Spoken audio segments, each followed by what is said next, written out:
Good evening, ladies and gentlemen. My name is Gord McCall. I'm the Artistic and Executive Director of the Lyric Theatre here in downtown Swift Current.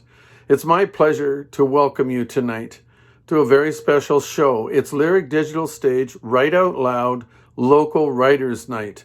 And we have some wonderful writers right here in our community of Swift Current. You're going to get to enjoy them in just a couple of minutes. First, I want to remind us that we stand on Treaty 4 lands. Treaty 4 are the lands of the Cree, the Ojibwe, the Saulteaux, the Lakota, the Nakota, Dakota, and homeland of the Métis Nation. We respect and honor the treaties that were made in all territories.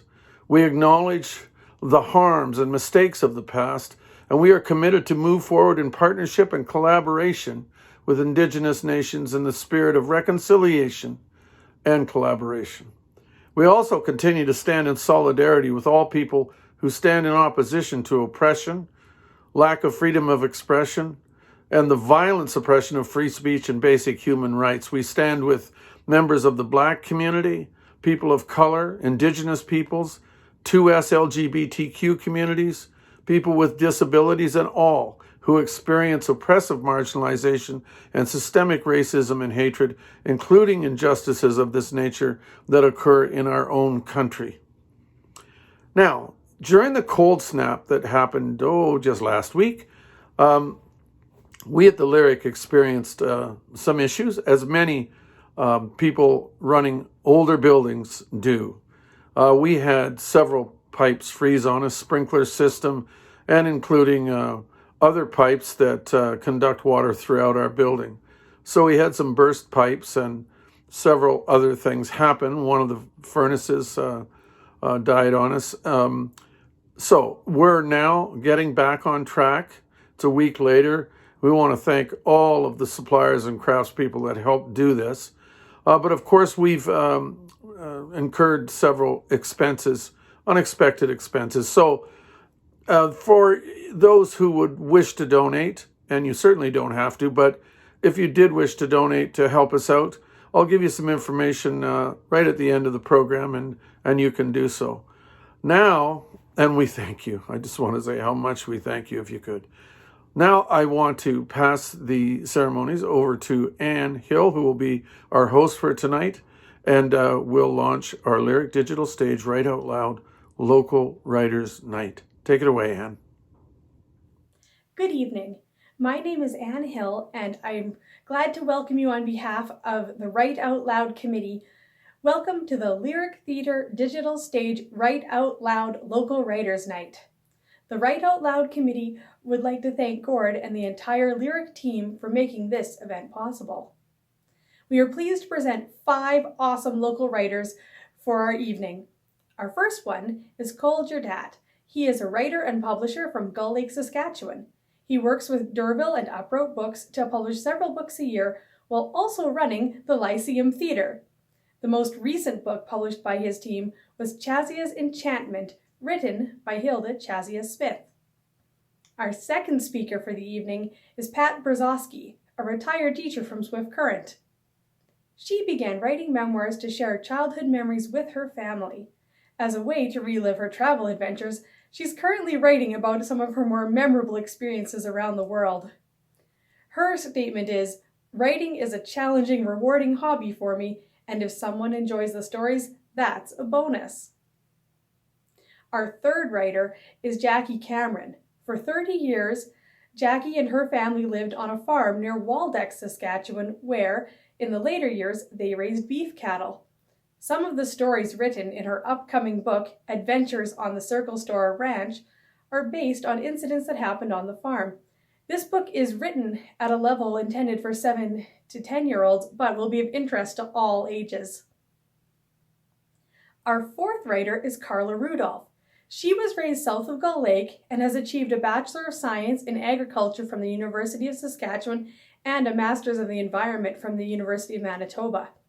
She works in range and watershed management and returned to full-time farming in 2017. Creative writing, including poetry, is a lifeline of expression for her on the complex issues of decolonization, food production, rural settler society, and the survival of grassland ecologies. Our final speaker for the evening is Nicole Jones. She works with the magazine website The Kindersley Social. Her pieces feature articles and contributions in their book club section. Nicole also writes short stories, many of which have been published in literary magazines, and she'd had some of her work published in a short story anthology. Currently, Nicole is working on her first fiction novel. Thank you all for joining us tonight. Until the Lyric is open for performances, Write Out Loud presenters may be accessed on and following their scheduled dates through the Lyric Theatre's Facebook page or here at Lyric Digital Stage Write Out Loud on YouTube. Thank you, and I hope you enjoy the evening. Hi everyone, my name is Cole Jerdot. You may recognize my face from the Lyceum Theatre in Gull Lake, but what you may not know about me is I am heavily involved in the publishing industry, which is what I'm very excited to talk to you guys about today. So to date, I have assisted in the publishing of over a dozen novels now. So whether you're an author looking for some tips or you two are looking to get into the publishing industry, I hope that I am able to offer the advice that you seek. And if I missed anything, or if you just have any questions, don't hesitate at all to contact me. I'm sure they will post my information either before or after this presentation that you guys can have access to. So about me, so I've attended post-secondary institutions for 7 years, a total of 7 years. So I have a multimedia production diploma from the Lethbridge College, an English degree from the University of Lethbridge, and a publishing certificate from Ryerson University in Toronto. And although this has really helped me get to where I am in the publishing industry, I know that everyone's path is different, so you may find yours is completely different from mine. But attending school has really helped me. I really love it, and I really love learning from the professionals in the field. So I highly recommend it if you are looking to get into publishing. My publishing certificate, which I took right after my English degree from the Ryerson University, I took it online, and I was able to learn everything there is to know about the publishing industry, from the editing and formatting of the book to the design of the inside and out and the marketing and sales once the book has been printed. I'm really glad that I found this certificate as I was ending my English degree. I really wanted to get into the publishing industry. And I just happened to be at a Word on the Street event in Lethbridge at the end of my degree. So it really helped out one of my professors from my English degree. He introduced me to someone that was getting into the publishing industry, which I was really interested in. So the connections that you find throughout your career, no matter what path you take, they're really invaluable to where you want to ultimately be.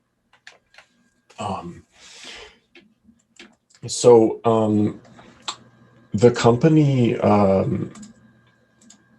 Dervile and Uproot Books, has really helped me, and it's where most of my publishing experience is from. They're based in Calgary, and even since moving back to Saskatchewan, I've had tons of work from them, which is great. A great thing about today's society and our technology, because you can live wherever you want, doing the things you love while also living in the place that you also love, which is the case for me, who moved back to my hometown in Gull Lake here to also manage the movie theater while I do this publishing work. So it's been a really great opportunity. So Dervile and Uproot Books So they have two imprints. Dervile, they focus on true crime, mostly Canadian true crime, which is great. And they also have their Uproot imprint, which focuses on poetry, art, Indigenous and youth adult fiction. It's really been a pleasure proofreading, editing, marketing, and everything for a lot of their books. And I really hope that you guys check out their titles, because it's really worth the read. They're all worth the read. Sorry. Another thing I have been doing in my spare time, really, since the pandemic started and things have been a little slower, is I've kind of been mentoring some unpublished authors through each step of their publishing. So I've been giving them in-depth descriptions of what traditional publishers are looking for. We're exploring if self-publishing would be better for them. I've helped one find an agent, just among other things that I've been doing with them. It's been really just rewarding seeing these authors excel from early versions of their work all the way to their publishing stage. Which is really one of the main reasons I wanted to talk to you guys today at this event. I really want to help other people understand the process of publishing, so you guys can too make it to the sometimes very complicated stage of finding the right path of publishing for you. So I guess I'll talk about some of the books I've worked on. So I'm going to talk about mainly just the books I've done with Dervile and Uproot. All of these are available at durvile.com. That's DURVILE.com. If you want to check them out, which I highly recommend. So the first one we'll talk about is a book called Ross Mackay and the Saga of a Brilliant Criminal Lawyer and His Big Losses and Bigger Wins in Court and Life. It's by Jack Batten. Ross Mackay, he was a Canadian lawyer who defended the last two criminals to be hanged in Canada. So one of these criminals was a pimp accusing of stabbing a fellow pimp to death, and the other was a thief who killed a policeman in a shootout. So Ross Mackay was 30 years old when he lost both of these men to the gallows, but their faces haunted him for the rest of his life as he continued to defend accused murderers. So the author, Jack Batten, he tells the story of Mackay's dedication to the maxim that every man is entitled to a defense. And the story of Mackay's is the story of his courage and the harsh penalties he paid for the daring and controversial choices he made throughout his life, as well as in the courtroom. So this is a great piece of Canadian history that I myself didn't know about, but I really hope that it catches on, because I really love the story and hope that more Canadians know about this little piece of history. It's really cool to work with Canadian history rather than reading all these true crime, usually about America and Britain. So it's really refreshing to work with Canadian authors and Canadian publishers. So the next piece of work I'm going to talk about is also a true crime, but it's a little more modern. It's called Go Ahead and Shoot Me and Other True Cases About Ordinary Criminals by Doug Heckbert. So this is a collection of the many crimes told by a former probation officer, Doug Heckbert. He tells the stories of real people who've been convicted of real crimes. and who've been put on probation, parole, or they're in prison.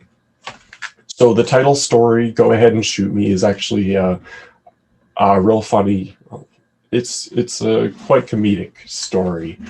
So it's about a woman who shoots her husband, who came home drunk. They get in an argument, and her somehow they he insists that his wife shoots him. So they're arguing back and forth. The husband gets his gun from the basement, brings it up, puts it in his wife's hand, and convinces his wife to shoot him. So yeah, it's a pretty comedic back and forth that they have, that the author tells about, and a lot of stories in this book. It's like this, where the criminals have kind of come to see their offenses as being pretty stupid, and some stories might be described as ordinary crimes, and some are stunningly extraordinary.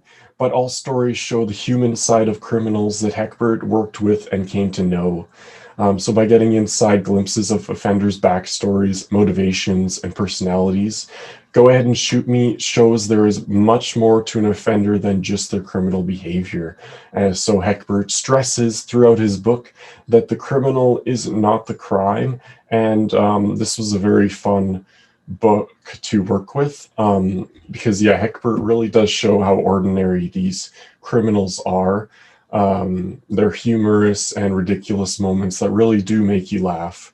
And it's also the first book that I got a personal acknowledgement in. So he has all of his acknowledgements in the back of the book, and my publisher was named, and I was named as a proofreader / editor, which was after I read the rest of the book and then got to the acknowledgements to edit them. It just put a smile on my face to see my name, because I really wasn't expecting it. And that's really one of the most rewarding things about publishing, is kind of the recognition you get from these authors that realize that it's up to everyone to publish these books. It's not just the author who writes it and then the story's out. It's a really a group effort to put these stories out, and I really appreciate it, and I'm really happy to see when the author does acknowledge this, because it really keeps me going, and I hope that I get more authors like this that are really great to work with in the future. So I've done other books. One of my other favorites is Florence Kid Raid, Lizzie Borden of the North, which is it's based in the early 1900s. It's a true crime about this lady who's accused. Well, it's a big mystery of who killed her whole family, and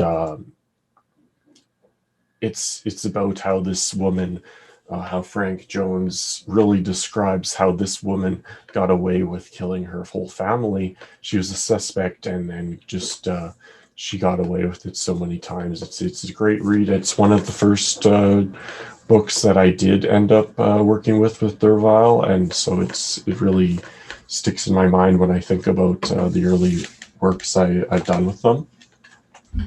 Another one is, I don't have it here, but it's called Umbilicus. I always have trouble pronouncing it, but it's a book of sensual art and poetry. So a mother and a daughter kind of went together, and the mother writes this sensual poetry. Some of it's humorous, and some of it's really a statement of women's bodies. But her daughter's a photographer and an artist, so she kind of has some some art to go along with all of these poems, and it really works well together. So it's another one I really recommend checking out. And I've also helped publishing this textbook. It's called Generative Art: Our Algorithms as Artistic Tools. It's by James R. Parker, who was actually a professor of mine at the University of Calgary. So it was really cool to kind of remember this guy as I edited this, because he taught me a video game class in university, kind of, and we made little alpha video games. So it was really fun to see this guy again and kind of talk with him. But this was one of the first books that I actually had a big pile of paper. I hand edited the manuscript. It wasn't very well formatted, and I kind of helped format it and fix all the errors on paper and pen.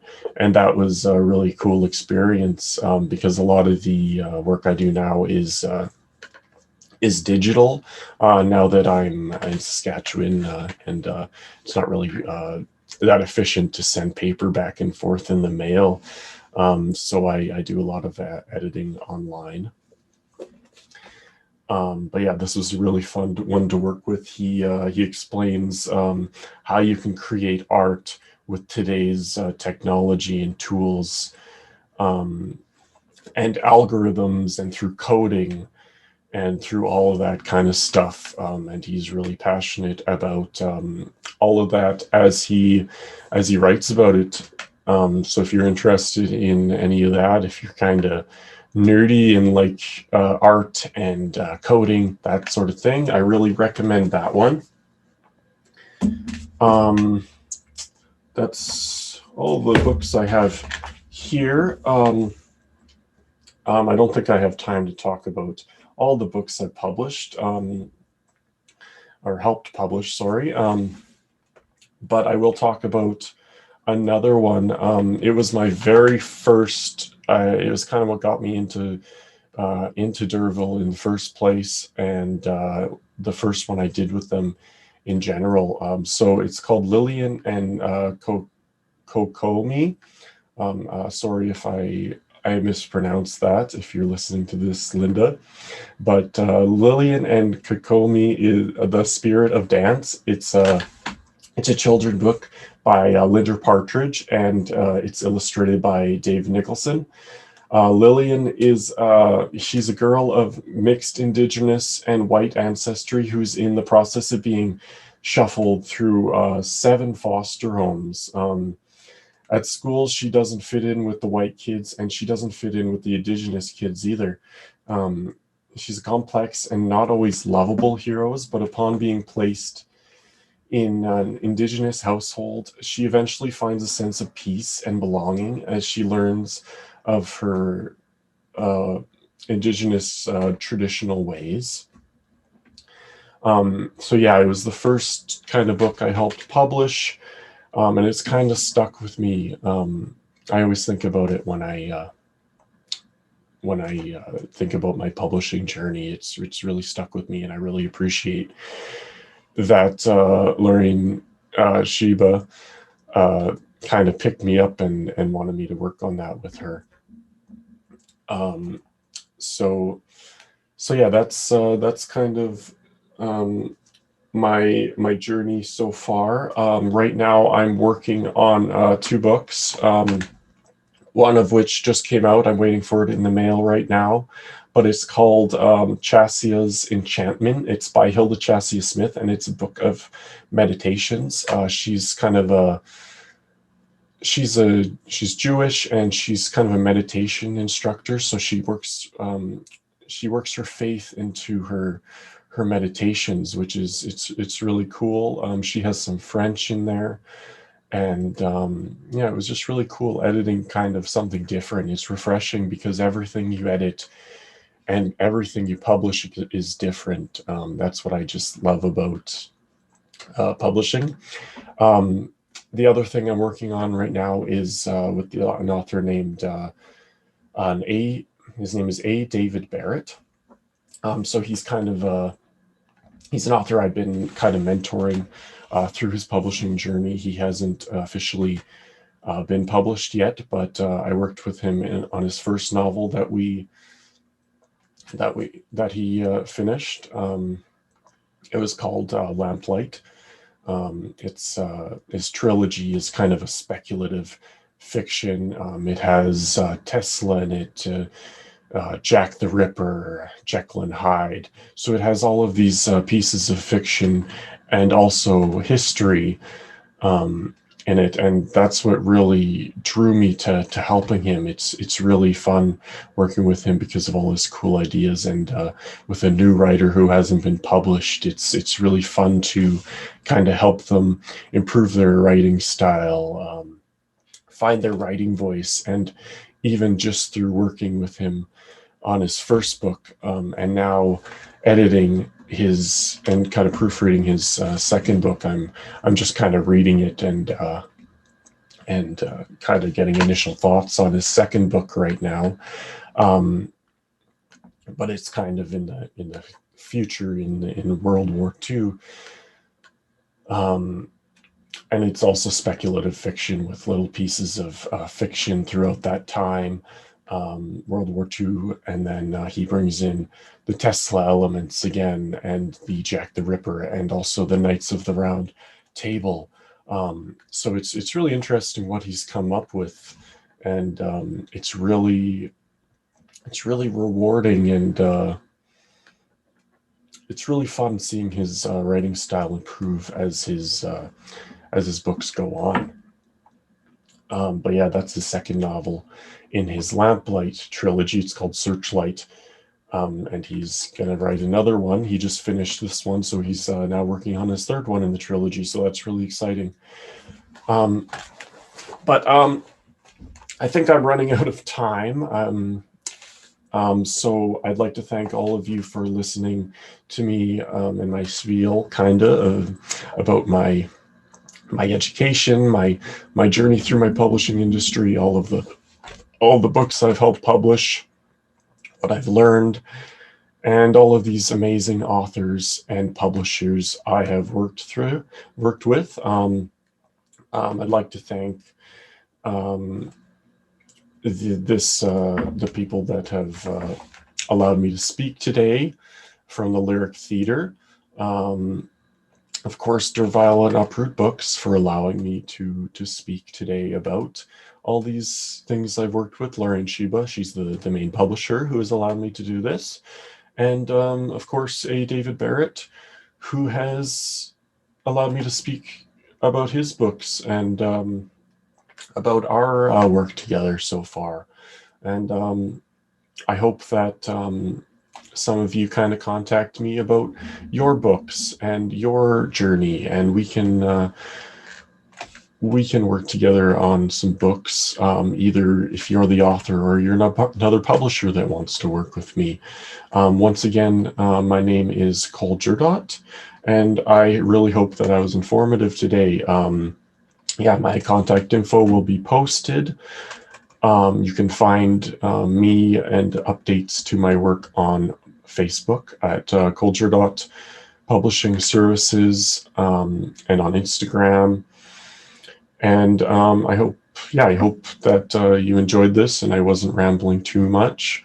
And please stay safe during everything that's going on right now. And I hope that everything gets back to normal. And I hope to see you guys at the Lyceum Theater too, where I manage. See some movies soon as we reopen here. All right. Thank you guys so much. All right. Hi everyone, I'm Pat Brzezowski. Thank you to Write Out Loud and Lyric Theater Digital Stage for the opportunity to read this evening. In the last few years, I've been writing some memoirs about my travel adventures. This one is called Culture Shock. The sign said, "No seats available," but I confidently gave the young fellow behind the counter my name. He shook his head, said something quickly in Japanese, and pointed to the sign. No, please check for my reservation. I repeated my name and pointed to the computer. My sister made it for me earlier in the week. He promptly shook his head with more emphasis, shrugged his shoulders, and pointed to the sign again. My heart sank with a feeling of hopelessness as I realized more pointing, head shaking, and a louder voice would not enhance our communication. I looked frantically around the bus depot, anxiously trying to catch my breath while the sweat beaded on my forehead. I had to get to the airport. My flight would leave on schedule, and I didn't have time to spare. I was afraid to leave my spot at the counter because I didn't want to be left behind. My distress must have been obvious to the tall, friendly young man and his wife who were standing nearby. Neither spoke Japanese, but he spoke a bit of English and she spoke Filipino, a language distantly related to Japanese. It was like the childhood game of telephone by the time my story was relayed to the English-speaking husband, to the Filipino-speaking wife, to the Japanese-speaking clerk.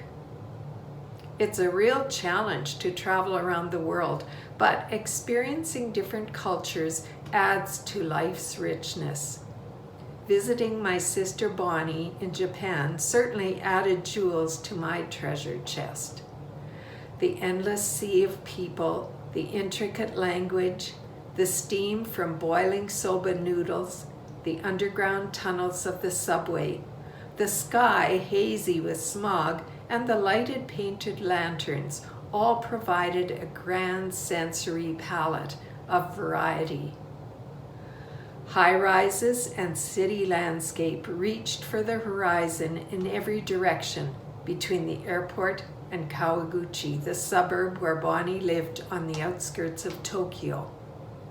9.3 million people call this home, with about 6,000 people occupying each square kilometer. Bonnie and Randy lived in a tiny 4-room apartment on the 10th floor.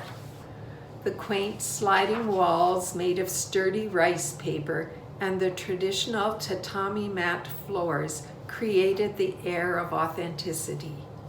You couldn't turn around in the bathroom if the door was closed, but you could find a comfy spot in the cozy living area to visit over a cup of tea. Bonnie was teaching grade 4 in an English immersion school where her Canadian accent was a real asset. Japanese parents wanted their children to sound just like her when they spoke. That first day I tagged along and she gave me a tour of the school. We explored the sights of Tokyo by subway, and several million other people had the same idea. When the train stopped, the rest of my group squeezed in to fill the car. "I'll come on the next train," I called out, already feeling the panic of claustrophobia. Before I could step back, Randy's long arm reached out, scooped me up, and pulled me into the subway car. Then the Oshiya, who was employed by the Tokyo Metro Company, quickly pushed people into the train with his white-gloved hands, 3 deep behind me. The car was squashed to 190% capacity when the doors barely strained closed and the train peeled out of the station a few seconds later. The only personal space I had was in front of my face because I was much taller than the locals. Our bodies were pressed so close together I could hardly breathe, and I swear you could itemize what people had in their pockets. I know what sardines feel like in their tin. Mr. Taniguchi, a friend of Bonnie's, treated us to a special day at the Japanese baths. We were escorted to the women's locker room where a beautiful Japanese woman greeted us. She looked at our long legs all the way up to our blonde hair and pointing to the white robes on her arms said, "Oh, you need large. Yes, very large." She scurried away, motioning for us to strip down. Then, robed and barefoot, we walked through the archway to the women's baths. "It's like a playground," I gasped as I took in the remarkable sight. "There are so many pools. Where should we start?" The cool spray of the waterfall crashing onto some huge rocks caught my attention and created a scene right out of National Geographic. We were lured into the bottomless depths to feel the weightlessness of our bodies, and then broke through the surface to sprawl like mermaids on the smooth boulders. We lounged in the steaming, shallow pool until we felt limp as rag dolls, then dove into the frigid water in the lap pool to refresh our senses. All the pools had their own secret space, strategically arranged behind hanging fronds and tropical foliage. Like us, women in all kinds of birthday suits shed any inhibitions and felt beautiful in their anonymity. We playfully frolicked from one pool to the next before settling in a luxurious hot bath until our skin was soft and wrinkled. Several hours later, we returned the extra large robes and stepped out into the late afternoon sunshine. Japan has some significant landmarks pictured in all the glossy travel brochures. Does it really look like that? My solo journey by train took me out of the metropolitan city across the countryside past fields of rice and sugarcane. Carefully constructed terraces reinforced with rocks marked the tea plantations that sprawled down the slopes. Village neighborhoods displayed their bounteous vegetable gardens and precisely clipped bonsai trees. Perfectly manicured Japanese gardens with flowering shrubs, ginkgo trees, smooth stones, calming water features, and quaint bridges sometimes skirted along the edge of the tracks. Just 45 minutes from Tokyo, Mount Fuji rose majestically as a single trophy on the plains of the Japanese landscape. The nearly perfectly shaped volcano is Japan's highest mountain and is often blocked from view by clouds and poor visibility. I spied it in the distance and scored a series of crisp photographs as we passed the magnificent sentinel, and everyone on the train cheered at our good fortune. A deep, overwhelming sense of loss flooded over me as I lingered in front of the ragged remnants of a building left partially standing after the bombing of Hiroshima. It stood as a jagged reminder of that Monday morning, August 6th, 1945. It was the beginning of an ordinary day and week for the 80,000 people that died at 9:15 a.m. when the atomic bomb exploded. That morning, they ate breakfast, went off to work or school, were shopping for groceries, searching for their keys, calling their mother, or reading the newspaper. Things ordinary people do on ordinary days. I wandered through the Peace Memorial Park in the center of Hiroshima. So much of life depends on where and when you were born. Being alive is as tenuous as a tiny thin thread. It could tear in an instant for any number of reasons. There was a reverent aura surrounding the 16-meter-high floating Otori Gate erected in the shallow ocean water near Miyajima Island, marking the sacred entrance to the Shinto shrine and gardens. The brightly painted orange gate rose serenely out of the water to lean against the sapphire sky and cotton clouds. Pint-sized deer munched along the trail, through the maples that encompassed the shrine. I munched my lunch at a street-side stall in the little village. Grilled eel-filled rice balls and little pastries stuffed with sweet bean paste. Yum! Leaving Myajima Island was somewhat disconcerting. The passenger boat from the mainland arrived and most of the tourists got on board, but about 5 of us were singled out to remain behind. I should have learned Japanese before attempting this trip because it would have saved me some very anxious moments. Then, ta-da! A young Asian fellow sat down beside me. They told me that particular boat is not docking near the train station, so it's better if we wait for the next passage, he explained in perfect English. Can you speak Japanese? I inquired with awe. No, not really. I've just learned a few words from my Japanese grandparents. I'm Canadian, live in Vancouver. Ha! Practically neighbors. I'm from Saskatchewan. He was traveling overseas for several months, mainly to visit his uncle in Hong Kong. He'd work in his uncle's shop and go out on the town with his cousins. I've got a short stop in Hong Kong on my way home, I mentioned. We had several things in common: Canadian, touring Japan, visiting in Hong Kong, more than enough to start a conversation. The trip to Kyoto flew by as Ben and I chatted for hours like old friends. What a relief when the bus pulled away from the curb and I was on my way to the airport. Out the side window, I noticed the hazy sun created only faint shadows, and I realized how little sky I could see between the tall buildings. It had been quite a trip. After experiencing the interesting and unique culture in this country, I longed for the vast prairie landscape with its farms and small towns, the wide open sky, and the fresh breezes of home. Hi everyone. Thanks for your introduction, Anne.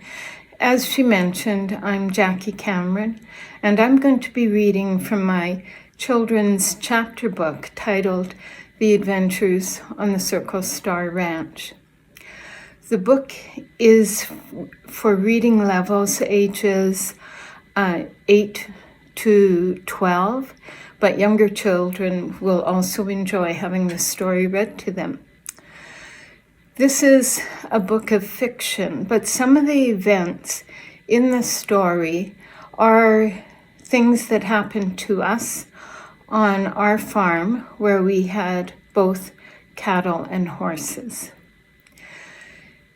In May, this book will be published by your Nicholsworth Publishing, which is in Regina. I'm going to read to you Chapter 1 of The Adventures on the Circle Star Ranch. The chapter is called Winter Storm.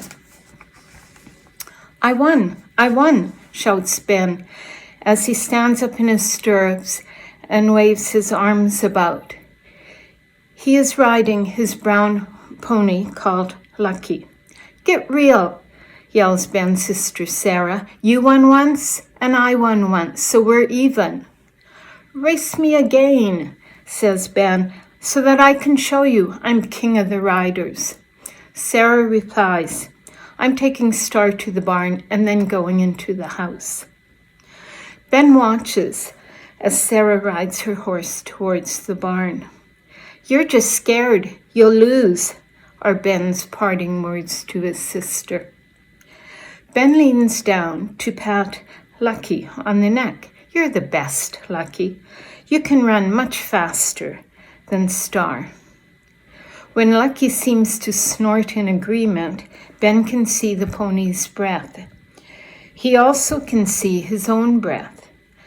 Ben pulls his toque down further, loosens up his scarf a little bit, and tugs up his heavy mittens, snuggles into his warm snowsuit, and thinks that the dark sky might be bringing a snowstorm. Ben, who is 9, and his 11-year-old sister Sarah have been riding their horses down the snowy driveway on the ranch where they live. The winner is the first one to reach the sign at the end of the road that reads Circle Star Ranch. Ben can see Dad putting a saddle on Midnight, his horse. He wonders why Dad is saddling up the horse, because he also knows that a storm is coming. Then Ben hears Dad call to a cowboy, Al, who helps on the ranch.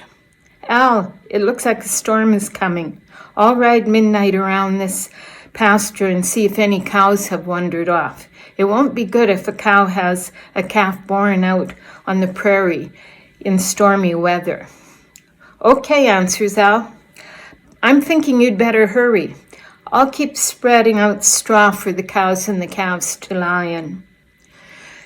Ben rides up to Dad and Al. As he reaches, he asks, Dad, there's going to be a blizzard, right?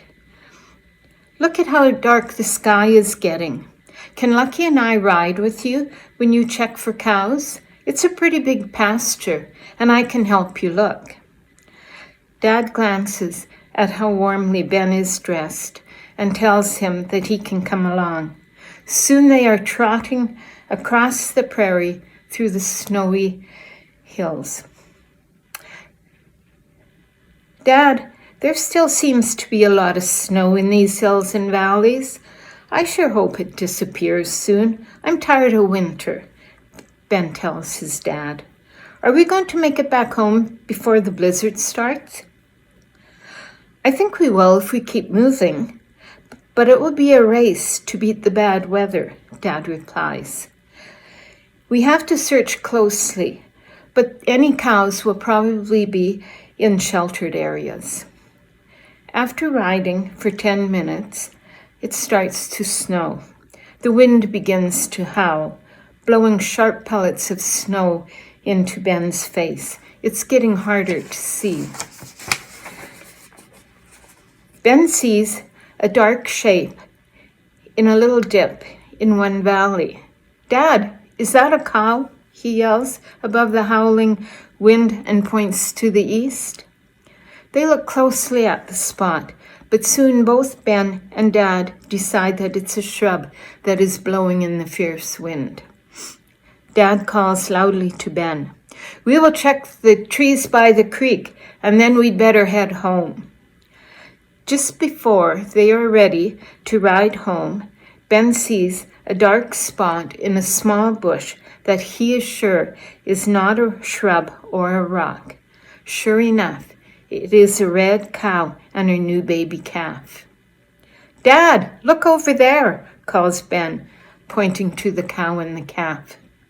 Good spotting, Ben, shouts Dad over the howling wind. Now we have to get these two animals home. I don't think Mama Cow wants to leave the bush. How can we get them to come home with us? The calf doesn't look very old. He won't be able to walk that far. I'll give the calf a ride on Midnight. Dad picks up the small calf and puts him in front of the saddle. Watch out, Dad. That mother doesn't like what you're doing, yells Ben, who can see the cow pawing the ground to show that she is angry. They start to ride home with Dad and Midnight leading the way with the baby calf, who at first struggles to get off the horse, but then snuggles against Dad. Ben rides slowly and watches from behind as the cow follows her calf and Midnight, and the wind is blowing stronger. The mother cow keeps mooing to her calf as they plod through the snow, which is beginning to pile into drifts. Ben calls to Dad. Is the cow worried that her calf might not be safe? How can we tell her that her calf is safe? Dad says, Yes, Mama Cow is worried, but we have to get home, and this is the fastest way. The fierce wind is blowing harder and causes the snow to pelt into Ben, Dad, and the animals. It stings so hard that Ben turns his face out of the wind. He pulls his scarf over his face so that only his eyes are showing. Dad, I can hardly see, Ben shouts over the sound of the wind. Do you know where we are? Are we lost, Dad? Midnight will be able to find the way back to the ranch, even if it's hard to see, yells his dad. He knows the way. We can trust him. Just stay close to me, but don't ride between Midnight and the cow. We don't want the cow to get more upset. We don't want her to charge the horses. Ben is feeling brave, but also a little scared to be out in the blizzard. He knows Dad will keep him safe. If Dad says Midnight knows the way, Ben can trust him. A little later, Dad calls, Ben, are you okay? Are you warm enough? We'll soon be home. Ben yells, my hands and feet are frozen. The blowing snow is hurting my face. I can't wait to get home. Midnight stumbles, but keeps walking. Dad talks softly to Midnight as he rides. Suddenly, Midnight and Lucky begin to walk faster. Ben can faintly see the shapes of the ranch buildings through the blowing snow. Dad, we made it. We're heroes. Tired and cold, they finally reach the corral. Elle helps put the cow and calf in the warm barn. Al, I am so glad to see you. I was worried that we would get lost, even though Dad said Midnight knows the way home. I'll just take Lucky to the barn, unsaddle him, and brush him before I go into the house and ask Mum if she can make me a hot drink. Al replies, leave the horse for me, Ben. You and your dad just rescued a calf. Ben runs into the house. Mum, Sarah, I found a new calf in the blizzard. If it hadn't been for me, maybe the calf would have died in the blizzard. Boy, it was cold out there. We could hardly see, but Midnight and Lucky knew the way home. Please, could I have a cup of hot cocoa? I am frozen. Mum makes them all a cup of hot cocoa as she finishes putting supper on the table. This cocoa tastes so good, and I'm finally getting warm again. My toes are beginning to tingle. Thanks, Mum, Ben tells her. As he eats his supper, Ben suddenly becomes alert when he hears Al say, I've heard that both the Williams and the Thompsons think that they had cows and calves missing from their herds when the cattle were brought in for the winter during the fall roundup. Dad says, so far, the Circle Star Ranch has been lucky. None of our cattle have disappeared. I guess we'll have to keep a closer watch on our cattle this summer. Ben looks towards his dad and asks, where would the cows and calves go? They need cowboys to look after them in the winter. Al speaks up. Some ranchers think there may be cattle rustlers in the area. What are cattle rustlers? Asked Ben between mouthfuls of delicious chili. Cattle rustlers steal cattle. Sometimes they use horses and cattle trailers to load up a few cows. They don't take many because they don't want the ranchers to notice right away that cattle are missing, Dad tells Ben. Just before Ben can ask another question, Mum says to Ben and Sarah, please bring us a piece of pie. It's your favorite, Ben. Hooray, pumpkin pie. Can we have it with whipped cream? Any questions about cattle rustlers are forgotten as Ben gobbles up his dessert. So that's the beginning of the adventures on the Circle Star Ranch. The following chapters show the reader what life could be like on a cattle ranch. What are some things that the kids do over the summer?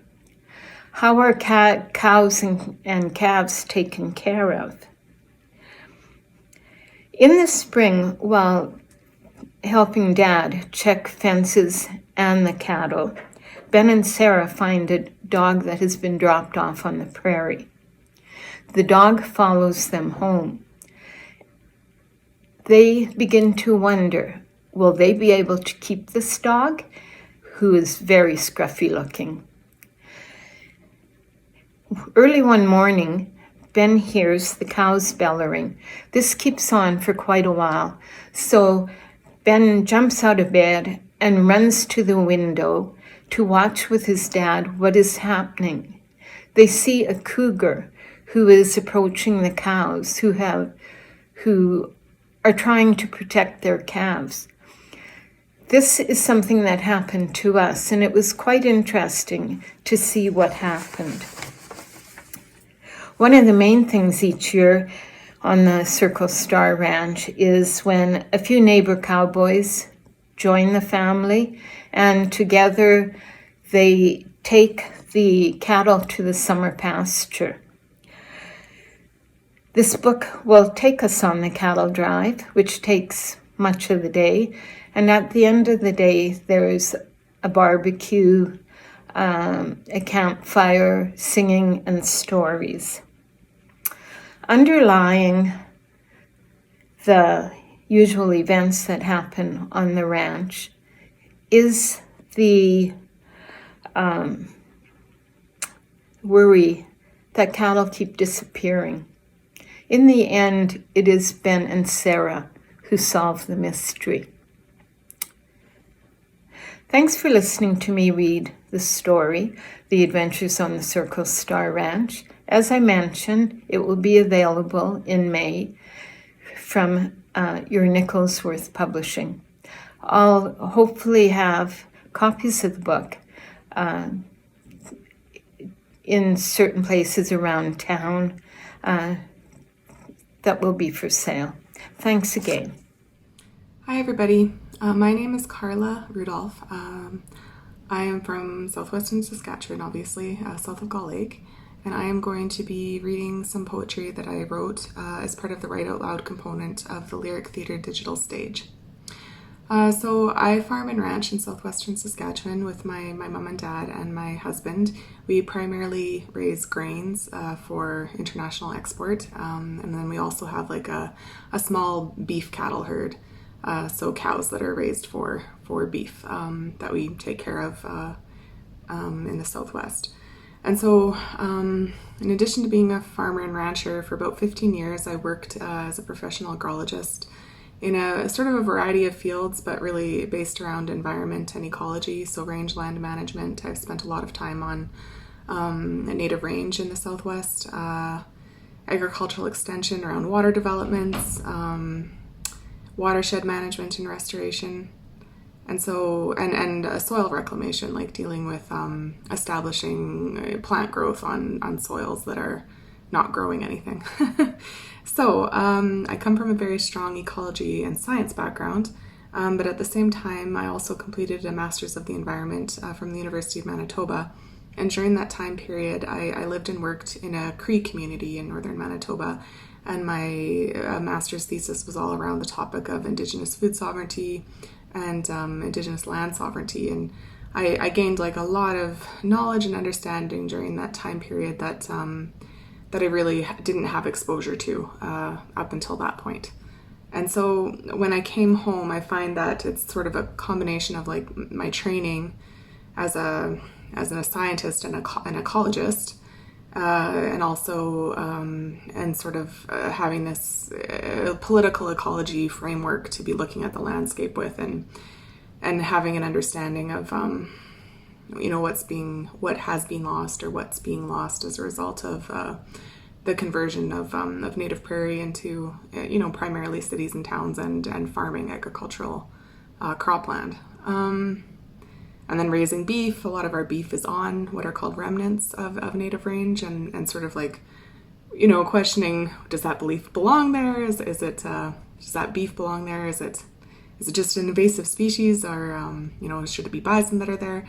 And that all of these questions are really, really complicated, and they don't have easy answers. So I sort of carry all of that framework with me when I'm doing my work as a farmer and rancher, and also wanting to do, the best possible job that I can do in terms of, being good at that and providing a food product that's healthy and safe for people to consume, and that's the best possible nutrition. So there's all of these things going on in my mind, and I found that as I was doing my work, if I'm sitting on a tractor or sitting on a combine, and I'm having all of these thoughts and wonderings going through my mind, I start writing poetry. And, the thought that occurred to me is that sometimes poetry is easier than having difficult conversations. So I'll start with a couple of short poems. The first one is called Notes on Agricultural Drainage. I am mother, I am lifeblood. Why would I want anything to do with a culture that wants to erase all the wet spots? Okay, so then the next one is called Waves of Wheat.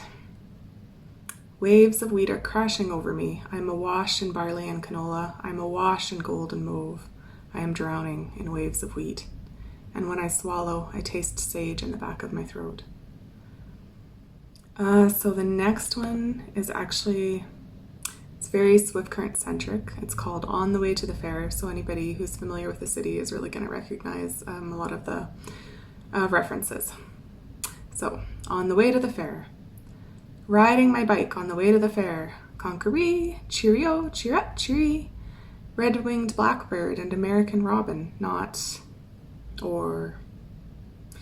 Russian olive and smooth brome further demarcate the imprint of invasion on the little prairie creek, the lifeblood of our mother, the Cypress Hills. My chest tightens against the fabric of my new dress from the Pioneer Co-op. Some last-ditch effort of peasants to make sure their new homeland, equal opportunity, lived up to the hype. A hard right wheels me around the lilacs in Riverview Park, breezes me past the gardens at the bridge. I'll go swimming here later on tonight. The sounds of screaming greet me from the top of the wheel of fire as I crest the hill. A sudden squeeze on both sides results in a satisfying crunch as the wheels halt on gravel, and I tie myself to a tree. Okay, not me, just my bike. They still have the ducky dip they had in grade 2. Remember, cousin? I won a stuffed purple cow there once, and my mom said, I never saw a purple cow. I never hoped to see one. But I can tell you anyhow, I'd rather see than be one. I was the best little cowgirl I knew how to be, struggling to find culture in a colonized land. So, now I'm going to shift a little bit. I do have one poem that actually has nothing to do with agriculture and environment, or southwestern Saskatchewan. So this poem is called Memory, and I'll read it first and then talk about it. So Memory. It is dangerous to remember too often, as each remembering renders a new picture on top of the old. Sharpness is lost, like a blurred reflection or a shadow, some Monet of a memory. Take your sweets and instead curate your snack cupboard in some far reaches. Roll up your manuscripts and artistic compositions, and for now at least, tuck them away in your memory basket. But wait, will time thieve them even there? If you don't check on the regular, do they just disappear? Open it at the very last and touch them up as much as you like. As you do, you'll know they are morphing and fading away from you. But by that time, you'll be wise and experienced, and you'll know to only paint more goodness and beauty on the landscape of your mind. So this poem, it comes from like a wondering that I had, a question, is it time that fades memories, or is it the act of remembering itself? Like this idea that memories could be a consumable good, like once you bring them up, are they gone? Because every time we bring up a memory, we kind of change it and morph it a little bit. And so then, the flip side of that is, if you avoid remembering, do you just simply lose them? And then how does your mental, emotional, frame of mind while you're remembering sort of like change that memory as you're remembering, every time you bring it up, does it kind of like change a little bit? And then what are you left with at the end of your life? Are you left with not being able to remember anything because you've ignored your memories and not gone over them often enough? Or are you left with memories that have been altered because you've brought them up so many times? And how reliable is that memory? And is there a way to structure that memory so that it's the best possible thing for you to be left with when you're, in your older years? So it was just this question that I had.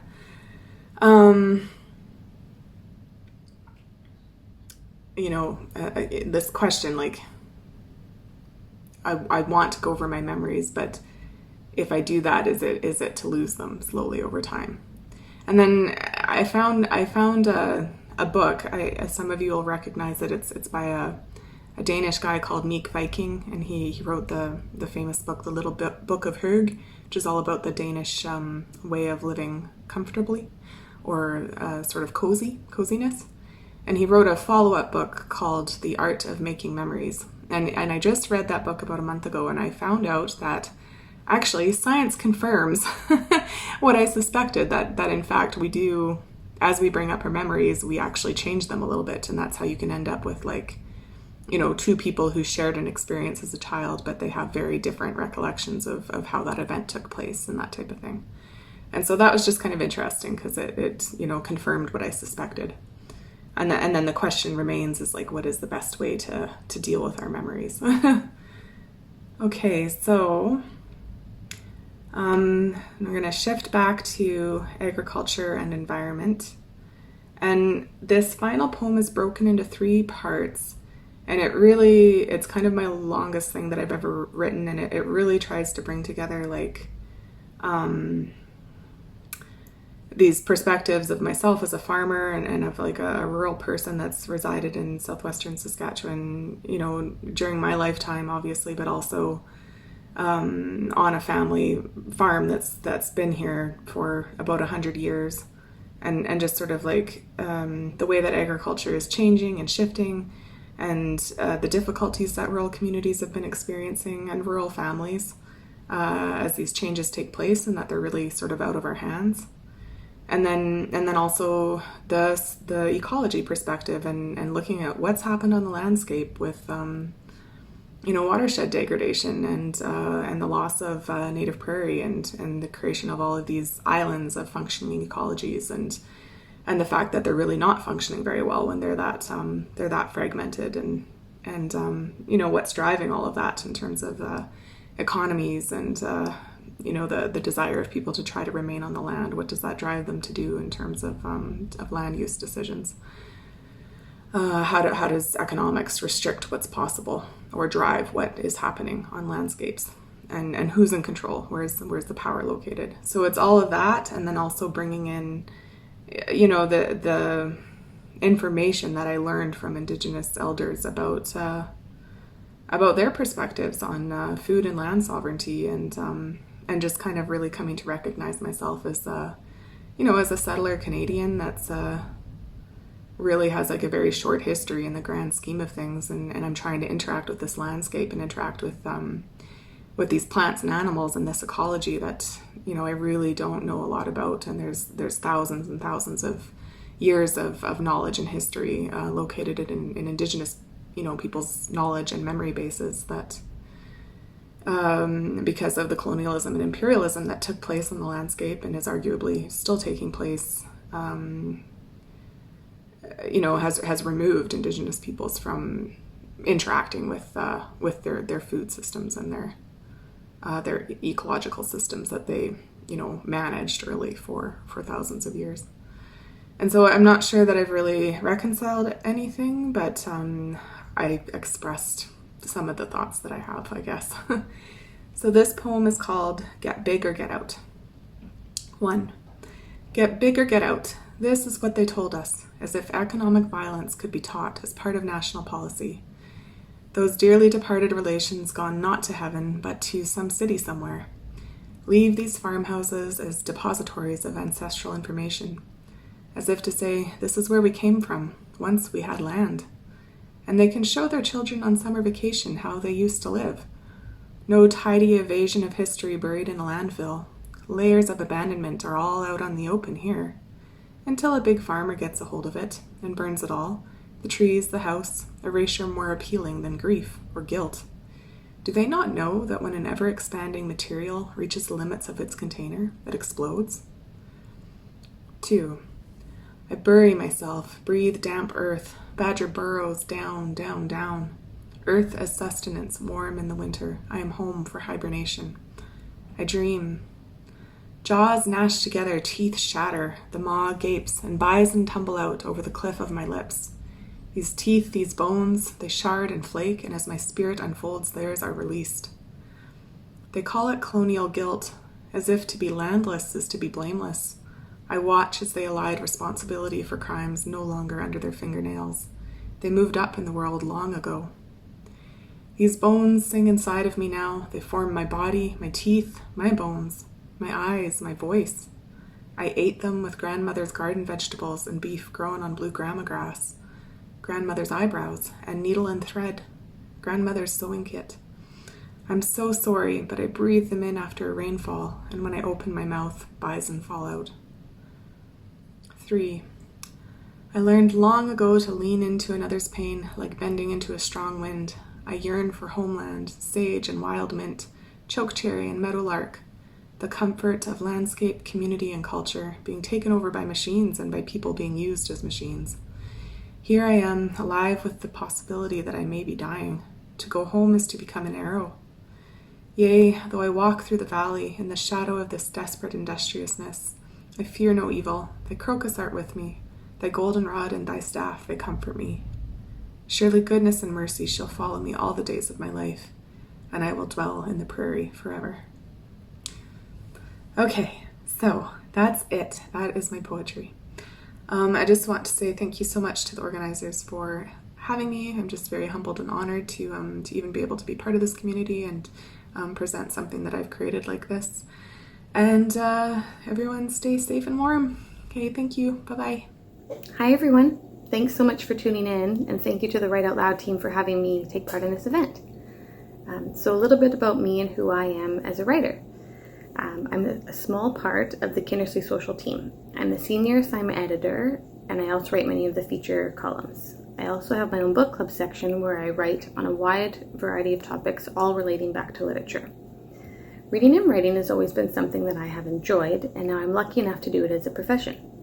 I'm also pretty lucky that at Kindersley Social, I have a lot of freedom to write about a wide variety of topics that are of interest to me. Kindersley Social is a free news source for the surrounding area. However, we also share news from across the province and Canada and share stories from around the globe. Kindersley Social also serves as a hub for those wishing to share their talents as artists, like writers and speakers. However, we've also featured local photographers and painters as well. It's really a great place for those wishing to build a platform to share their talents and build an audience. In addition to our website, we also have a bi-weekly print magazine which features news, artists, and community events. We also have a print edition which is distributed to over 50 locations across Kindersley, and it's free for anyone to take home. We also have an archived print section, which is the digital version of our print edition. It stretches all the way back to our very first print issue. If you have any ideas on news topics, short stories, columns, if you're an artist, feel free to reach out to me at hello@kindersleysocial.ca, and we can chat about things further and see where it goes. So that's me on a professional level. As on a personal level, over the years as a writer, I've discovered that the genre I tend to gravitate most towards is speculative fiction. Try and say that 10 times fast. I enjoy mixing the supernatural, futuristic, and many other imaginative topics into my short stories. A few years ago, I tried my hand at a young adult novel, which I completed. However, I've since shifted focus, and I'm almost finished my first fiction novel. So I'll do a reading for you. This is one of my short stories that was published in a literary magazine. I won't read the full story to you because although it's a short story, it's a little bit long. So it's called Just a Trim. Tom sat in the sitting room, silently testing the 3 little words out, feeling the significance of them on his tongue. He watched a small trickle of blood weave its way down Ruth's neck. Ruth, more absorbed in examining her long, thin cigarette, seemed not to notice the blood as it seeped into the collar of her shirt. The tip of the cigarette grew bright. The paper turned gray before crinkling back, exposing the orange ember as she sucked hard on the soft filter. "Darling, give it a try for little old me," she purred before lying back on the chaise. Tom shook his head, flipping to the next page in the newspaper. Ruth rolled her eyes before leaning forward. "Oh, look at him. He's so handsome," she said. "Your hair would look fantastic that color. In fact, I bet he's coming tonight. There should be a lot of newcomers at this party," she said, running her fingers across the grainy black and white photo, the ash from her cigarette flaking off and falling onto the page. "Watch it. You could set something on fire. Besides, you shouldn't smoke. I've heard those things can cause health problems," Tom said while brushing away the ash, part of it streaking his finger black. "Oh, who's they anyways?" Ruth flipped her hand in the air. "They this, they that, they are always saying something, but does anyone actually know who they are?" Ruth said before slumping back and stretching out her long legs in front of her. "By the way, we're supposed to be a married couple, which means we are to actually like each other, or pretend that we do," she muttered before stubbing her cigarette into the ashtray that was already too full. "Pass me that," she snapped at Tom, pointing to another newspaper beside him on the floor. He rolled his eyes, hoping she didn't see as he handed it to her. She snatched the paper from his hands before licking her fingers and flicking the pages with flurry. "Him, him, him." She poked each picture with her bony finger. "Any will do. Any change will be an improvement to what you look like now." Tom tossed his paper to the side, sending the pages fluttering across the floor before leaning back against the wall. He liked sitting on the floor more than just for comfort. He liked it because he knew it drove Ruth crazy. He looked around. Ruth had demanded they moved into this house. "It has an old world charm, a real authentic feel," she explained. Tom hated this house, with its vast rooms stuffed to the rafters with things they didn't need. It made him feel claustrophobic. Through the blue haze from her cigarette, he could see in the top corner of the room the dark green wallpaper was starting to peel away. A dusty spiderweb swayed as a slight breeze crept in through the sides of the windows. The only good thing about this party was that after tonight, he wouldn't have to live here anymore, so for that he was at least grateful. The moment the party was finished, Ruth and him would slip away into the early hours of the morning and leave the help to deal with their mess. Their old friends, the ones from their homeland, would follow close behind, and together the group would find another small town to live in for a while. Tom stared at Ruth. The skirt she wore crept up, revealing one long, lanky leg. Her flesh-colored tights bunched around her ankles. The faint outline of a varicose vein laced its way along the side of her calf, bulging out at certain points. Right now, she wasn't much of a prize herself, he thought. She could be anyone she wanted, and yet here she was, some thin, middle-aged woman who spent her days lying around the house, smoking and bossing him around. "Want to go for a swim?" Tom asked. Ruth snorted. "I've just had my hair done, Tom. You knew that." She sat up slightly, leaning on her elbow. Tom could still see a bit of dried blood behind her ear. "That's how we got on the topic of yours," she muttered, absent-mindedly touching the hairs that curled themselves perfectly under her ears. Tom had an urge to go swimming. The sensation of the cool water running over his face and body as he swam still felt so fresh and new to him. He loved the way his lungs pinched as he forced himself to make it to the other side without taking a breath. You could sit outside and suntan. Tom knew Ruth loved baking herself under the sun, turning her skin to a crispy brown. One time she drank too much by the pool and passed out when she finally came to, her skin was a vibrant red. But Ruth, being Ruth, quickly changed that. She called some people, and within an hour her skin was perfect again. Outside the parlor door, Tom could hear the shuffling and murmurs of others.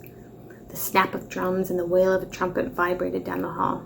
The band was already warming up for the party.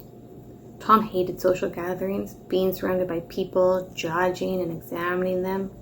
Tonight felt fake, the whole facade of a party, people getting so drunk they barely knew what was going on around them. But maybe that was for the best.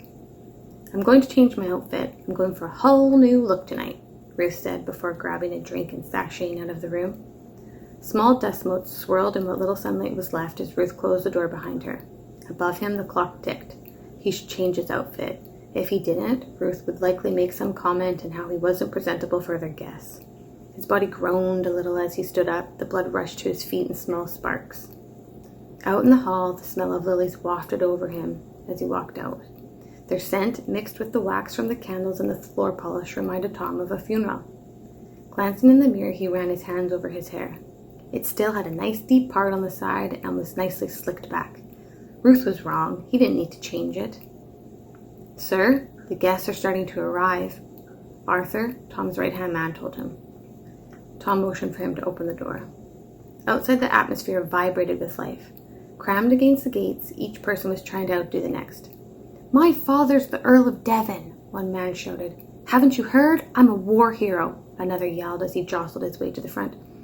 "My father is so rich he basically owns all of America," one young girl said in a tone that made the others feel ashamed for not knowing. "Open the gates, Arthur. We might as well get this started." Moments later, waves of people flooded into the entranceway, down the halls, into the parlor, and towards the backyard. Flashes of color flew past Tom. The rustle of fabric, the ping of pearls and jewels bouncing from necks and wrists, the click of heels against the floor. Cries of delight sprung up from the masses as they took in their surroundings. Moments later, the snappy, upbeat rhythm of Ruth's favorite song, 5'2", Eyes of Blue, bounced down the hall. People were starting to dance, kicking their legs high, swinging their feet and arms to the beat. A group of Tom's old friends from their homeland winked at him as they swirled past. "Oh, Tom, look at all these fresh new faces," Amy, an old friend of his, squealed. "It wasn't me," Tom yelled over the band.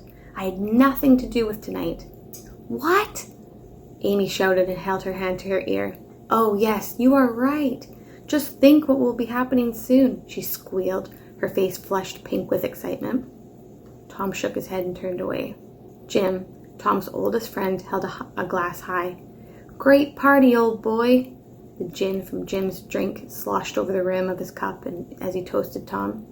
But Jim's eyes were already looking past Tom towards a tall man, a newcomer.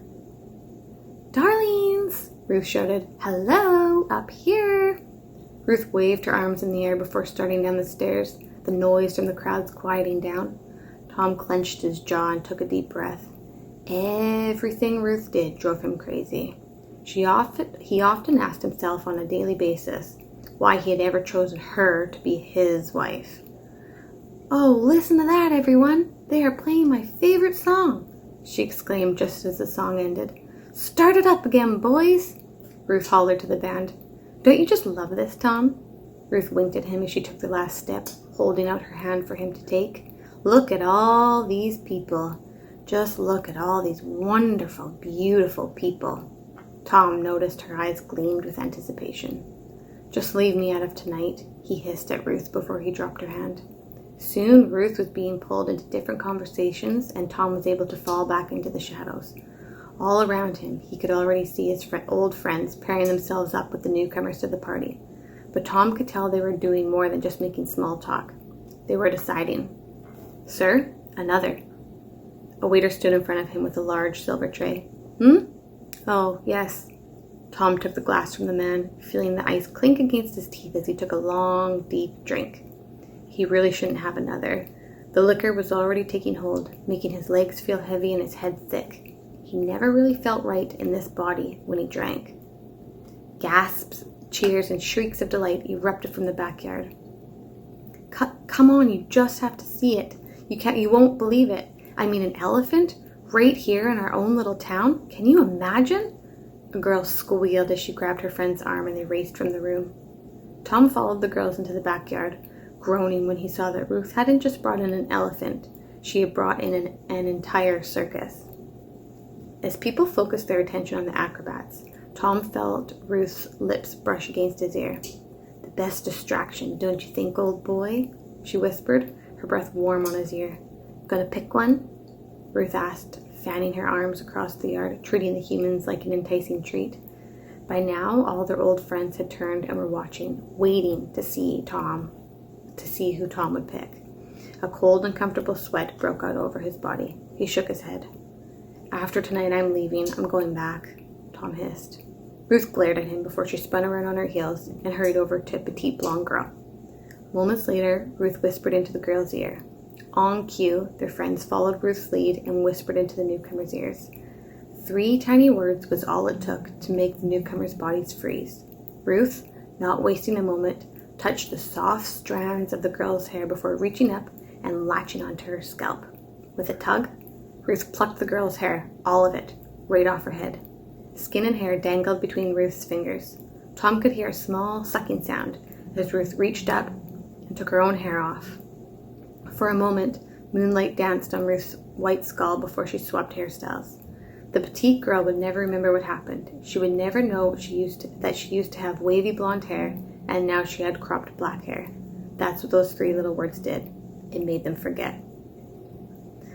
Okay, so that's not all of it, but I'll stop there because it's going to go on a little too long if I keep reading. So anyways, thank you again so much for listening and tuning in, and thank you again to the Write Out Loud team.